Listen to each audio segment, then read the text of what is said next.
ஈஸ்வரர் கத்திரி பரிசு நாமத்துக்கு சொல்கிறோம். கடந்த நாட்களில் இந்திய கத்தர் சின்ன சாட்சியாக பண்ணி நிறுத்தியிருக்காரு. கடந்த நாட்களில் மே மாதம் எனக்கு ஒரு சின்ன வேலை செய்கிற இடத்துல எனக்கு தலைவலி இருந்தது.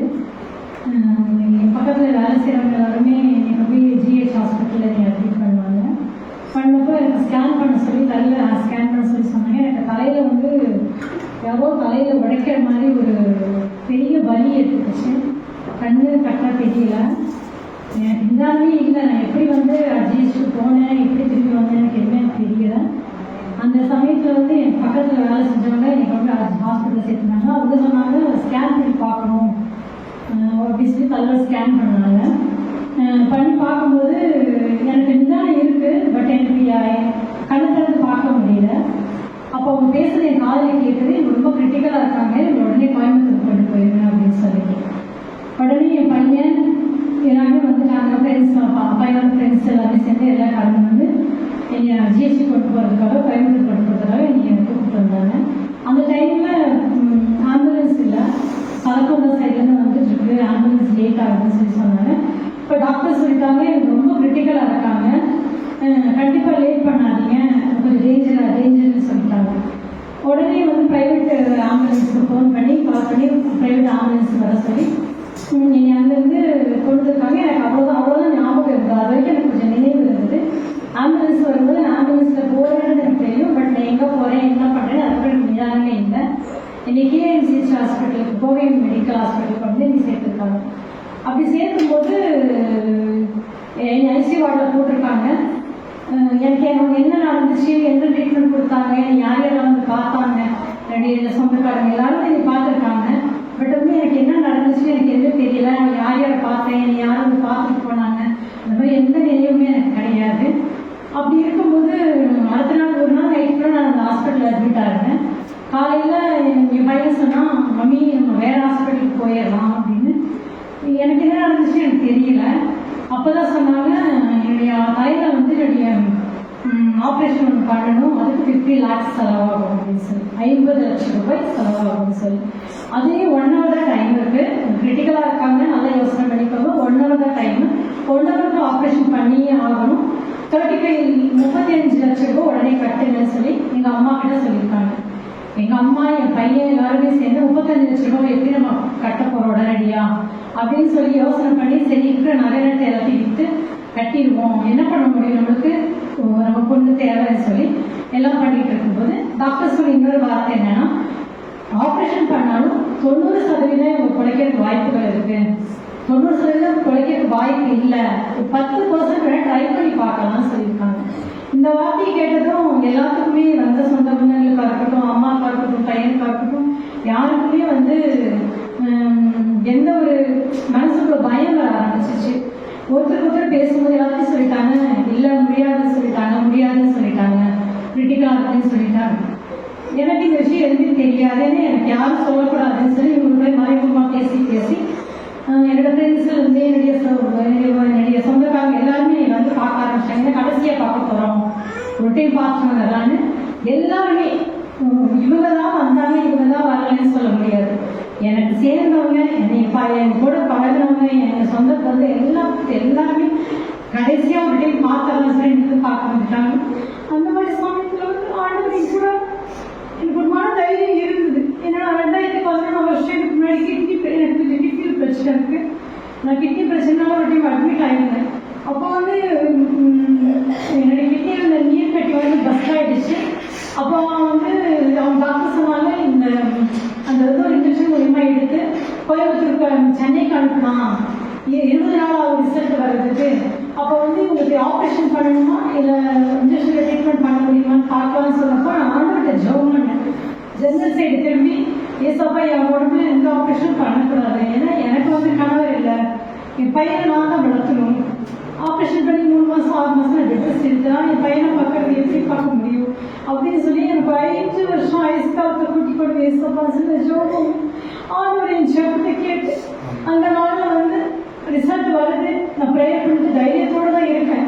ரிசல்ட் வரும்போது ஆண்டவர் சொன்ன அந்த டாக்டர் சொல்கிறாரு, இல்லைம்மா உங்களுக்கு வந்து பெரிய பிரச்சனைலாம் ஒன்றும் இல்லை, உங்களுக்கு இன்ஜெக்ஷன்லேயே சரி பண்ணுற மாதிரி தான் பிரச்சனை இருக்குது, ஆப்ரேஷன் வேண்டாம். அப்போ எனக்கு ஒரு தைரியம். அப்போ இன்னொரு ஆண்கள் வந்து எனக்கு ஜபத்தை கேட்டு எனக்கு 5 வருஷம் ஆயுசு காலத்தை எனக்கு கூட்டி கொடுத்துருக்காரு. அதுக்கு என் பையன் 7th படிக்கிறான். அதுக்கப்புறம் ஓரளவுக்கு வளர்ந்துட்டானா அவனோட வேலையை அவன் செஞ்சுக்குவான். அதுக்கப்புறம் நமக்கு தைரியமா நமக்கு மரணமே வந்தாலும் நம்ம தைரியமா கூட நம்ம மரணிச்சு போடுவான்னு சொல்லி நினைச்சேன். இந்த டைம் அது வந்து என்னுடைய மூளையில் இருக்கிற நரம்பு பஸ்ட் ஆகி ப்ளீடிங் ஆயிடுச்சு. அதனால எனக்கு வந்து நிதானம் இல்லாமல் போயிடுச்சு. அப்போ ஹாஸ்பிட்டல் எனக்கு ஆப்ரேஷன் பண்ணுறப்போ யாருக்குமே வெளியே இல்லை. உடனே எல்லாம் யோசனை பண்ணிட்டு ஒரு வேளை 90% வாய்ப்பு இல்லைன்னு சொல்லும்போது ஒரு வேளை இறந்து போயிடுவாளோ என்னன்னு சொல்லி ஜிஹெச்ல கொண்டு போய் அட்மிட் பண்ணிட்டாங்க. ஜிஹெச்ல டாக்டர்ஸ் அதான் சொன்னாங்க, வெயிங்க ஒரு ஆன்ஜியோ பண்ணி பார்த்துட்டு முடிவு பண்ணிக்கலாம்னு சொல்லி. ஜிஹெச்ல 30 நாள் அட்மிட் ஆகிருந்தேன். டெய்லியும் 2 டாக்டர்ஸ் பார்ப்பாங்க, ட்ரீட்மெண்ட் பண்ணுவாங்க. 30 நாளும் எனக்கு என் பையன் எங்கள் அம்மா என் நாத்தனாருங்க எல்லாருமே வந்து என் கூட இருந்து என்னை பார்த்துக்கிட்டாங்க.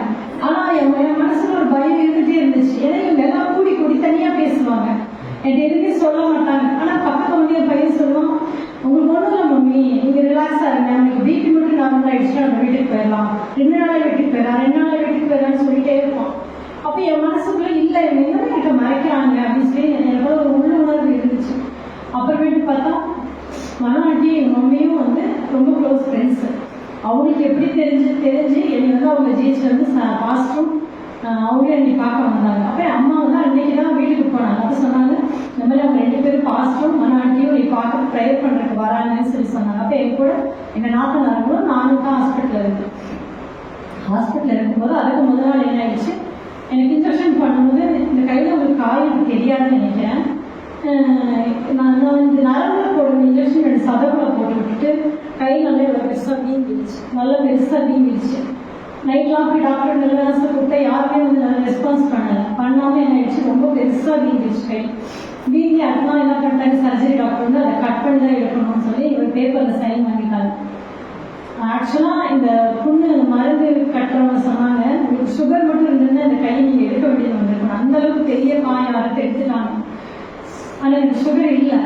ஆனால் அவங்க சொன்னது என்னன்னா, எனக்கு சுகர் இருக்கான்னு கூட கேட்காம தான் எனக்கு கட் பண்ணி எடுத்தாங்க. எனக்கு எடுத்து 2 நாள் என் கையை இப்படி கட்டி ஹாஸ்பிட்டலில் தொங்க விட்டுருந்தாங்க. என்னால் அந்த கையை கீழே எடுக்கவே முடியாது, அவ்வளோ பெரிய வீக்கம் இருந்தது. அந்த வலியை என்னால் தாங்கவே முடியல, அப்படி ஒரு வலி இருந்தது. அந்த இடத்துல ஆண்டு நீ பாதுகாத்தாடுனா எங்கள் பாஸ்டர் வந்தாங்க. பாஸ்டர் ஜோம் பண்ணும்போது நான் வந்து எனக்கு கண்ணு தெரியல, எனக்கு என்னைக்கு அந்த வலி தலைவலி வந்து எனக்கு கண்ணு தெரியல. ஃபேன் ஓடனா ஒரு ஃபேன் எனக்கு 2ஆ தெரியுது. எங்கள் அம்மாவை நிற்பாங்க, எங்கள் அம்மா கூப்பிடலான்னு கூப்பிட்டா அவங்க சளிக்கிட்டுனால தூரத்தை பார்த்தா எனக்கு 4 அம்மா தெரியுறாங்க. யாரை கூப்பிடுறதுனே தெரியாது. அப்படி ஒரு போராட்டமான நாட்களாக போச்சு அந்த நாள். அந்த மாதிரி டைமில் பாஸ்டர் வந்து ஜோம் பண்ணாங்க. ஜோம் பண்ணும்போது அவரோட வாயில தான் எனக்கு ஆப்ரேஷன்ற வார்த்தை நான் கேட்டேன். எனக்கு என் பையன் சொல்லியிருப்பானா இல்லை எங்கள் மம்மி சொல்லியிருப்பாங்களா என்னால எனக்கு தெரியல. ஆனால் உங்களுக்கு ஆப்ரேஷன் பண்ண வேண்டாம்னு சொல்லி சொன்னார். அது இல்லாமல் ஆவியானவர் உங்களோட பேசுகிற வார்த்தை, நீ உன் பிள்ளையை காண்பாய் ஒரு வாக்குத்தத்த வசனம் சொல்லி என் தலையில கை வச்சு ஜோம் பண்ணாரு. நான் இன்னைக்கு அந்த வார்த்தையை விசுவாசத்தோடு ஏற்றுக்கொண்டு நான் வாரத்தை வந்துட்டு இருக்கேன். அன்னைக்கு வரைக்கும் நான் நிதானமாகவே இருக்கல, ஒரு நிதானம் இழந்து எனக்கு மரணம் வரும்னு நம்பிக்கையோட தான் இருந்தேன். இந்த பெட்ல நமக்கு என்ன வேணாலும் எப்போ வேணாலும் நடக்கலாம். அப்பவே பையன் கூப்பிட்டு சொன்னேன், என்ன கேட்காம என் தலையில ஆப்ரேஷன் பண்ணக்கூடாது, நீங்க எல்லாம் கூடி நீங்க பேசுறீங்க, எனக்கு என்ன நடக்குதுன்னு எனக்கு தெரியல, நான் படுத்திருக்கேன். ஆனா என்னத்தை கேட்காம நீங்க யாரும் எனக்கு ஆப்ரேஷன் பண்ணக்கூடாது, எனக்கு ஆப்ரேஷன் பண்ணக்கூடாது. பாச சொன்னாங்க, நீங்க ஆப்ரேஷன் பண்ண வேண்டாம், உங்களை ஆண்டவர் தொட்டு குணப்படுத்துவாரு, நீங்க 10ஆவது நாள் நீங்க எனக்கு ப்ரேயர் சென்டருக்கு வந்து சாட்சி சொல்லுவீங்கன்னு சொன்னாங்க. 9ஆவது நாள் ஹாஸ்பிட்டல் டிஸ்சார்ஜ் ஆகி வெளியே வந்துட்டேன். ஆண்டவர் என்னுடைய வாழ்க்கையில் ஒரு மிகப்பெரிய அற்புதத்தை செஞ்சார். அதனால இன்று வாழ்நாள் பறக்கவே என்னால் முடிஞ்ச ஆத்துமக்கள் ஆதாயப்படுத்துறதோ இல்லை என்னால் என்ன செய்ய முடியும் ஆண்டவருக்காக செய்ய ஒரு வைராகியத்தோட இருக்கு. இந்த 5 வருடம் நடத்து போயிடுச்சு, வாய் கொண்டு போயிடுச்சு. இந்த பக்கம் தண்ணி ஊற்றினா இந்த பக்கம் வரும். காலையில் சொல்லுவேன், எனக்கு என்ன தெரியல, தண்ணி குடிச்சா இந்த பக்கமா வருது, என்னால் அப்சர்வ் தண்ணி என்னால் குடிச்சிக்க முழுங்க முடியல அப்படின்னு. அடுத்த நாள் பார்த்தா டாக்டர் சொன்னா இந்த பக்கம் தண்ணி குடிச்சா இந்த வாய் வழி வரும். 5 வருடமே மருத்துவ போகிற மாதிரி இருக்கும். இப்போ கூட இந்த 2 வருடம் சரியாயிடுச்சு. ஹாஸ்பிட்டல் வரும்போது இந்த 3 வருடம் மருத்துவ தான் இருந்தது. இப்போ இன்னும் ஒரு 10 நாள் இந்த 3வது வரலும் கிளியர் ஆயிடுச்சு. இந்த 2 வரலும் இன்னுமே வரத்து தான் இருக்கு.